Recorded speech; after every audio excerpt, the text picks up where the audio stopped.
할렐루야, 기쁘고 좋은 아침이 밝았습니다. 어제 우리가 죄의 한가운데 빠져 있었다 할지라도 오늘 예수님을 바라보기만 하면 그분이 건져 올리신다고 약속하셨습니다. 오늘 우리 마음 가운데 무거운 마음 또 답답한 마음이 혹시 있습니까? 다 수고하고 무거운 짐이라고 말씀하셨죠. 우리가 하나님 앞에 또 자복하고 회개하는 마음으로 나간다면 우리 예수님께서 우리를 불쌍히 여기시고 우리를 건져내시는 그런 아침이 될 줄로 믿습니다. 기도하겠습니다. 사랑해 주님 감사합니다. 연약하고 부족한 우리들이 말씀 앞에 나왔습니다. 주여 우리를 오늘 만지시고 건져 올리셔서 무엇보다 우리를 불쌍히 여기셔서 예수님 은혜 가운데 우리를 이끌어 주시옵소서. 오늘 말씀을 통해 우리에게 힘 주시고 능력 주시고 마귀의 꾀임에 넘어가지 않는 예수님의 은혜 가운데 이끌림 당하는 귀한 고 복된 우리 어린 양들이 되게 하여 주시옵소서. 예수님의 이름으로 기도드렸습니다. 아멘. 함께 말씀 보겠습니다. 열왕기상 21장 17절에서 26절 말씀 보겠습니다. 열왕기상 21장 17절에서 26절 말씀 제가 봉독하겠습니다.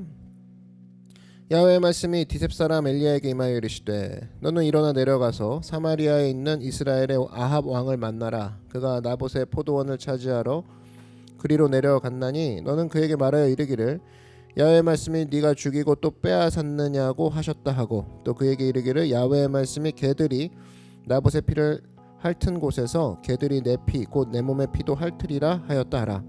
아합이 엘리야에게 이르되 내 대적자여 네가 나를 찾았느냐 대답하되 내가 찾았노라. 네가 네 자신을 팔아 야훼 보시기에 악을 행하였으므로 야훼의 말씀이 내가 재앙을 내게 내려 너를 쓸어버리되 내게 속한 남자는 이스라엘 가운데 매인자나 노인자를 다 멸할 것이요 또 내 집이 느밧의 아들 여로보암의 집처럼 되게 하고 아히야의 아들 바하사의 집처럼 되게 하리니 이는 네가 나를 노하게 하고 이스라엘이 범죄하게 한 까닭이니라 하셨고 이세벨에게 대하여도 야훼께서 말씀하여 이르시되 개들이 이스라엘 성읍 곁에서 이세벨을 먹을지라. 아합에게 속한 자로서 성읍에서 죽은 자는 개들이 먹고 들에서 죽은 자는 공중의 새가 먹으리라고 하셨느니라 하니 예로부터 아합과 같이 그 자신을 팔아 야훼 앞에서 악을 행한 자가 없음은 그를 그의 아내 이세벨이 충동하였음이라. 그가 야훼께서 이스라엘 자손 앞에서 쫓아내신 아모리 사람의 모든 행함같이 우상에게 복종하여 심히 가증하게 행하였더라. 아멘. 네, 오늘은 말씀이 없으면 서서히 마비된다. 말씀이 없으면 서서히 마비된다라는 제목으로 하나님 말씀 증거하도록 하겠습니다. 열왕기상 21장을 보면 이세벨의 제안대로 아합이 나봇을 죽이고 포도원을 탈취하죠. 그리고 오늘 본문은 이제 하나님이 이걸 보시고 엘리야 선지자를 보냅니다. 그리고 아합과 또 아합의 자손 그리고 이세벨에 대해서 심판의 말씀을 하시는 장면이죠. 19절을 보면 나봇의 피를 핥은 곳에서 네 피를 핥으리라. 첫 번째 심판. 자손에 대한 심판은 21절이죠. 멸해버리겠다. 23절은 이세벨 심판. 한마디로 다 죽는다 그 얘기입니다. 그러니까 여기서 알 수 있는 게 뭐냐? 하나님이 가장 싫어하시는 거 약한 자를 탈취하는 거 가장 싫어하신다라는 거예요. 이거는 거의 하나님께 대항하는 걸로 인식을 하신다라는 겁니다.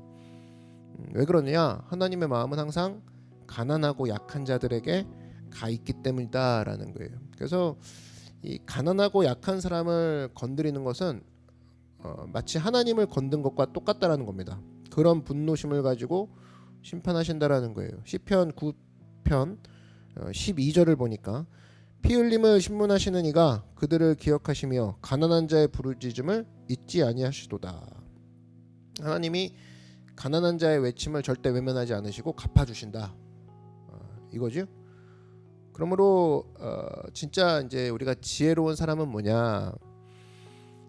하나님 사랑합니다. 이런 고백을 했어요. 뭐 이렇게 찬양하다가 하나님 사랑합니다 고백을 했어요. 그럼 이거를 이제 행동으로 옮겨야죠. 그게 이제 지혜인데 행동의 타겟을 어디다 두느냐? 가난하고 병들고 연약한 사람들을 위해 마치 자기 몸처럼 아끼고 뛸 줄 아는 사람. 그러니까 고백하던 사람이 그렇게 행동으로 연결되는 순간 하나님이 가장 기뻐하신다라는 거예요. 그런데 오늘 이제 아합의 이제 이런 행동들, 나봇의 포도원을 두고 했던 행동들에 대해서 성경이 이제 뭐라 평가하느냐. 사실 그 하나님의 약속의 백성, 이스라엘의 백성이 아합 아닙니까? 그지? 근데 이 아합이 이제 이세벨, 자기 아내 이세벨은 이제 이방 백성이죠. 팔려간 것이다. 이 팔렸다라는 개념이 나옵니다. 20절 하반절을 보면 네가 네 자신을 팔아 이런 얘기가 나오고요. 25절을 보면 아합과 같이 그 자신을 팔아 이런 얘기 나오죠. 그러니까 충동되었다라는 25절 그를 그의 아내 이세벨이 충동하였습니다. 이것과 같은 표현이 그 자신을 팔려갔다 이런 표현이 나옵니다. 그러니까 충동되었다는 건 뭡니까? 우리 충동 구매 이러죠. 그러니까 아무렇게나 결정하는 것을 충동이라고 하죠. 그러니까 행동을 부주의하게 했다 이거죠. 결정 자체를 부주의하게 결정했는데 19절을 보니까 아합이 했던 행동은 나봇을 죽이고 빼앗는 거였는데 한마디로 말해서 살인과 강탈. 근데 이 결정을 너는 참 쉽게 했다. 성경이 그렇게 얘기했다라는 겁니다. 그러니까 남의 것을 뺏고 죽이고 강탈하는 것을 너는 충동적으로 했다. 그 이유가 뭐냐라고 했을 때 하나님의 백성인 네가 이방 여인, 이방 백성의 영향력 가운데 들어가서 거기에 굴복했다. 이것을 팔아먹었다라고 표현을 하더라는 거예요. 스스로 팔렸다. 이것을 이제 우리에게 적용한다 그러면 우리의 신앙도 팔아먹는 사람이 있다라는 겁니다. 오늘 이 구절을 근거로 해서 이제 우리 신앙인들 중에서 종종 쓰는 표현 중에 하나가 절대로 신앙을 팔아먹는 행동을 하지 말자 이런 표현을 가끔 쓰는데 신앙을 팔아먹는 행동의 근거가 여기 있다라는 거예요. 아합이 자기 신앙을 팔아먹었던 대표적인 왕이었다는 겁니다. 그러니까 우리도 이런 신앙을 파는 자가 돼서는 안 된다라는 거죠. 그럼 이제 이겁니다. 어떻게 아합은 자기 신앙을 팔아먹는 자가 되었는가? 다시 말해 충동적인 사람, 충동적인 결정을 하는 사람이 되었는가? 충동적인 결정을 하는 사람을 보고 성경은 신앙을 팔아먹은 자라고 얘기를 하는 거죠. 그 근거가 이제 나옵니다. 근거 오늘 한 가지로 살필 텐데 말씀을 저버리니까 심령이 마비되더라. 그래서 충동 결정으로 연결이 되더라는 거예요. 그래서 여러분 하나님 말씀이 막 들려옵니다. 들려오면 거절할 수 있잖아요. 인간이란 게 죄로 가득 차 있기 때문에. 근데 거절하고 한 번 더 거절하고 또 거절하잖아요. 이제 어떤 현상이 나오냐면 마음이 마비가 됩니다. 처음이랑 많이 달라지는 거죠. 그러니까 무뎌진다는 게 뭐냐면 처음에 하나님 말씀을 들었을 때 움찔해요. 아니면 이 찔림이 있습니다. 그래서 막 깨우침도 있어요. 심지어. 근데 이 찔림이 매번 있는 게 아니라는 겁니다. 매번 있는 게 아니에요. 계속해서 내가 이렇게 거절하고 저렇게 거절하면 실상은 무슨 일이 벌어지고 있는 거냐면 내 마음이 마비되고 있는 거예요. 그래서 성경이 표현하는 게 화인 맞은 양심이다 이런 얘기가 나오죠. 화인 맞듯이 굳은 살이 배긴다 너의 마음속에. 하나님은 계속 얘기하는데 하나님 더 세게 얘기해 주세요. 왜 예전 같지 않으세요? 이런 얘기 우리는 하죠. 근데 사실은 내 마음이 예전 같지 않은 거예요. 굳어진 거죠. 그래서 바깥에 우리 요인을 보통 살피지 않습니까? 근데 그게 아니라 성경은 네 마음이 굳어지고 있다. 그래서 대표적인 또 그 왕 중에 하나가 이제 바로 왕이죠. 바로 왕. 10가지 재앙을 계속 내리는데 별로 찔림도 없죠. 뒤로 갈수록 더 재앙은 세지는데 별로 반응이 없어요. 마비됐다 이겁니다. 그래서 여러분 우리가 왜 날마다 말씀을 접해야 하느냐 이 질문을 이제 하면 이런 거죠. 뭐 말씀이 직접적으로 오늘 말씀을 들었더니 내일 응답 받았다 이런 것도 뭐 있겠지만 사실은 말씀은 우리의 심령을 마비되지 않게 해줍니다. 그래서 항상 이렇게 따뜻하게 열려 있게 해줘요. 저는 이 하나님 말씀을 증거할 때마다 이제 묵상하는 사랑하는 이제 말씀이 있는데 누가복음 24장입니다. 누가복음 24장에 보면 32절에 엠마오로 내려가는 두 제자를 향해서 예수님이 동행하면서 대화 나눴던 장면이 나오죠. 32절 보니까 그들이 서로 말하되 길에서 우리에게 말씀하시고 우리에게 성경을 풀어주실 때 우리 속에서 마음이 뜨겁지 아니하더냐. 이게 참 중요한 표현이라고 생각합니다. 그러니까 예수님 말씀을 들었는데 엄청난 깨달음이 있었던 거 아니고 심지어 막 엄청난 생활의 변화가 있었던 것도 아닌데 그냥 마음이 뜨거워졌대요. 여기서 알 수 있는 게 뭐냐? 하나님 말씀을 들으면 마음이 뜨거워진다. 마음이 생기를 되찾는다. 마비에서 돌아오기 시작한다. 그 얘기죠. 한마디로 뒤집어 얘기하면 마음에 뜨거움이 없는 이유, 마음이 굳어져 있는 이유는 말씀으로부터 점점 멀어지고 있기 때문에. 당장 뭐 큰일은 없어요. 근데 점점 마비되고 있는 건 확실하다고.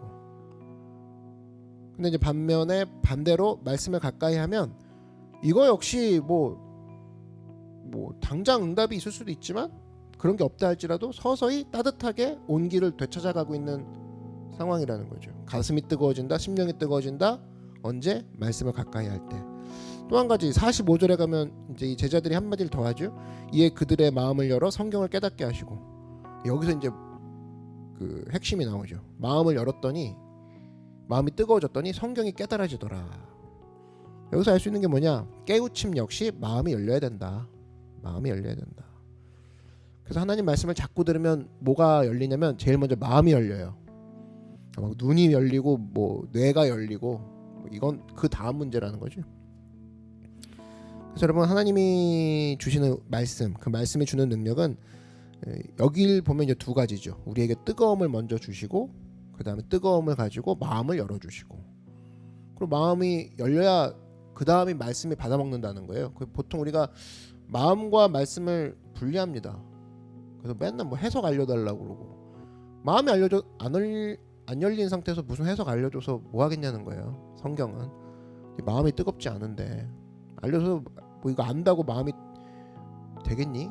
이거예요. 마음부터 챙겨라. 마음부터. 그래서 여러분 하나님 말씀이 하는 역할은 언제나입니다. 뜨거운 마음을 열어주는 역할을 해요. 열어주는. 그래서 여러분 언제나 이 열린 마음을 가지고 말씀을 받을 수 있는 신실한 종이 되길 바랍니다. 그 어떤 성도분의 이야기인데 미국에 계신 성도님의 어떤 글을 한번 읽어봤습니다. 이분이 예수님을 믿게 됐는데 그 동기가 나와 있는 그런 어떤 칼럼이었어요. 수필이었는데 해변에 놀러 가는데 예수 안 믿을 때였습니다. 근데 한 사람이 와가지고 영어로 사형리를 막 소개하더라는 거예요. 근데 뭐 읽어주지도 않고 뭐 어떤 다른 서비스가 없더라는 겁니다. 주더니 자기 보러 읽으라는 거예요. 그래서 얼떨결에 막 읽었대요. 처음부터 끝까지 사형리를. 근데 읽고 있는 중에 갑자기 마음에 뜨거움이 생기더라는 겁니다. 그리고 그 자리에서 막 믿고 울고 막 이게 아니라 그냥 잊어버렸대요. 또 그 휴가에서 돌아와가지고 아마 휴가 갔었나봐요. 그때가. 그러고 있는데 자기 주변에 어떤 사람이 이번에는 성경 공부하자는 거예요. 그러니까 여기서 하나님께서 이제 사전에 미리 작업을 해 놓으신 거죠. 그러니까 성경 공부 가자라는 말이 옛날 같지 않더라는 겁니다. 가고 싶은 마음이 생기더라는 거예요. 그래서 성경 공부 장소에 가가지고 예수님을 영접했다라는 거예요. 이걸 보면서 알 수 있는 게 뭐냐면 그 자리에서 팡 가가지고 팡 영접했어. 몇 명 영접했어. 효과 있었네. 뭐 이것도 좋지만 뭐 성령께서는 굉장히 긴 타임라인을 보고 가신다라는 거예요. 그래서 누구는 사형리를 전도하게 하고 누구는 성경 공부를 제한하게 하고 2차, 3차 장소에 가가지고 영접을 하게 만드는. 그러니까 이것도 우리가 알 수 있는 대목이고 무엇보다도 제일 먼저 작동한 게 뭐였어요? 사형리를 통해서 한마디로 말씀을 읽는 와중에 마음이 열린 거죠. 마음이 열리니까 그 다음 단계들이 넘어가게 됐죠. 여기서 알 수 있는 게 그겁니다. 하나님 말씀은 마음을 여는 키, 마음을 여는 열쇠구나. 그래서 읽고 접한다는 게 얼마나 마음을 뜨겁게 하는지 몰라요. 히브리서 4장 12절에 나오죠. 하나님의 말씀은 살아있고 활력이 있어. 좌우의 날선 어떤 검보다도 예리하여 홍과 영과 및 관절과 골수를 찔러 쪼개기까지 하며 또 마음의 생각과 뜻을 판단하나니 네가 읽고 있는 하나님 말씀은 죽은 말씀이 아니야. 뭔가 지금 일이 일어나고 있거든. 어디를 향해? 네 마음을 향해 이거예요. 그런데 이제 아합은 말씀을 거절하니까 뜨거움이 사라지고 마음이 열렸던 마음 조금 열렸었거든요. 보면 근데 그것도 사실은 나중에 닫히더라. 그러므로 이제 이 땅을 살면서 우리가 해야 될 중요한 게 뭐냐면 날마다 말씀을 접하는 것만큼 중요한 게 없습니다. 우리의 마음을 직접적으로 여는 열쇠가 말씀이죠. 그래서 말씀에 대한 민감성, 말씀에 대한 그 예민함이 늘 있어야 돼요. 그래서 경험 한번 해봤을 겁니다. 말씀 떠나고 예배 떠나고 정말 오래간만에 예배 드렸을 때 느끼는 게 뭐냐면 민감성이 사라집니다. 적응하다 끝나요. 동작이 느려집니다. 여기 앉아? 막 이런 거. 되게 오랜만에 예배드 일어나라고 막 이런 거. 정신 없죠? 말씀을 떠나 있으면 민감성이 사라져요. 그래서 우리가 진짜 중요한 게 뭐냐? 말씀에 대한 민감성, 이게 중요하다는 겁니다. 그런데 한편으로 알아야 되는 거, 말씀에 대한 민감성을 알지만 우리가 말씀을 계속 거절하는 상황이 벌어지잖아요. 그러면 계기판 망가지듯이 이 하나님이 우리에게 주신 경보나 사인을 알아채지 못한다라는 겁니다. 무시무시하죠. 고속도로 달리고 있는데 불이 안 들어오는 거예요. 민감하지 않은 거예요. 그 어떤 센서가. 그러면 이제 굉장히 곤란한 상황에 처하는 거죠. 그래서 항상 마음 관리, 조금 어려운 말로 심령의 관리죠. 뭘로 관리하냐? 말씀으로. 여러분 개구리 얘기 아시죠? 그거 뜨거운 물에 집어넣으니까 바로 뛰쳐나오는데 1도씩 이제 온도를 올리면 가만히 있죠. 따뜻하다고. 그러다 나중에 삶아 죽는. 근데 뭐 사실 믿어지진 않아요. 아무리 IQ가 개구리가 없다 할지라도 이럴까 생각이 드는데 뭐 이 얘기를 믿어봅시다. 근데 만약 이렇게 된다 그러면 진짜 무서운 거 아닙니까? 서서히 올라가는 온도를 자기가 몰라. 결국 죽음까지 이르는 거죠. 우리도 그럴 수 있다는 겁니다. 서서히 불순종의 온도가 올라가요. 서서히 마비가 돼요. 몰라. 죽어가는 거예요. 그래서 우리가 이 내용을 안다 그러면 이게 나한테도 일어날 수 있구나. 말씀 앞에 민감하지 않으면. 여러분 하나님께서 우리에게 최초의 명령을 주셨습니다. 그게 바로 뭐냐면 다스려라 이거예요. 다스려라가 뭡니까? 다스리는 자의 위치는 정해져 있죠. 밑에서 다스릴 순 없죠. 위에서 다스린다는 거예요. 한마디로 하나님 말씀이 먼저 뭐였습니까? 너 다스려라는 말씀이 떨어지고 그 말씀 기억한 상태에서 내가 그러면 이 세상을 관리하겠다, 청지기의 모습으로 이렇게 가야 되는데 이 말씀이 떠나잖아요. 그럼 내가 다스리는 위치를 까먹어요. 말씀을 놓치면 위치를 까먹는 지경까지도 가요. 그러니까 말씀을 떠난 자들, 마음만 마비될 뿐 아니라 세상을 다스려야 되는데 세상에 끌려가는 위치로 나중에 타락하더라. 위치가 바뀐 거죠. 왜 하나님께서 바알과 아세라 이런 거 싫어하셨냐? 오늘 26절 한번 보시면 그가 야훼께서 이스라엘 자손 앞에서 쫓아내신 아모리 사람의 모든 행함같이 우상에게 복종하여 심히 가증하게 행하였더라. 우상에게 복종했다. 이거 뭐예요? 위치가 바뀐 거죠. 우상은 밟아 없애고 다스리고 처분해야 되는 건데 우상에게 복종했다. 우상 밑으로 들어갔다. 뭘 까먹었기 때문에? 다스리라는 명령을 까먹었기 때문에. 한마디로 다스리라는 말씀을 떠났기 때문에 위치를 까먹었다. 마비에 이은 치명적인 거죠. 그래서 우상 숭배는 그런 겁니다. 우상 숭배는 그런 거예요. 뭐 이런 거죠. 부모님이 뭐 강아지 한 마리 사줬는데 강아지 데리고 놀아. 분명히 나한테 말씀을 해주시고 나갔단 말이에요. 근데 다음날 어떤 일이 벌어지냐? 개가 이 아이를 막 다스리기 시작해.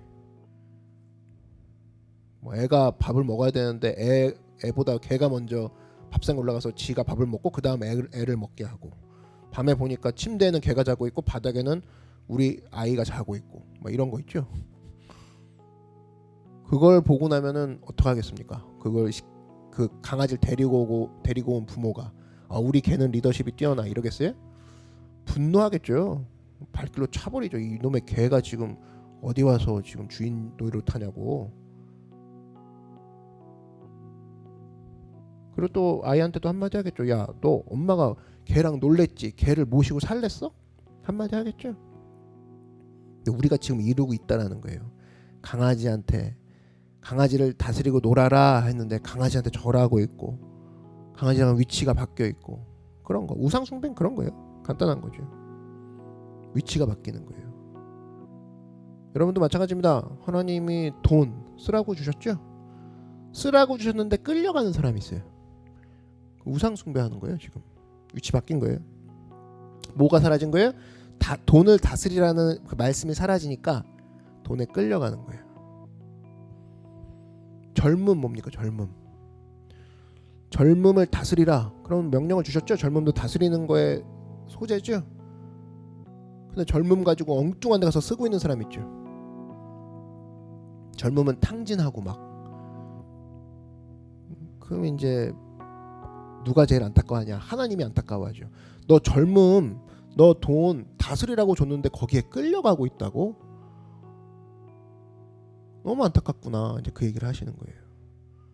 이 모든 게 어디서 시작되느냐? 말씀을 떠났을 때 마음이 마비가 되고 위치가 바뀌는 상황이 벌어지더라.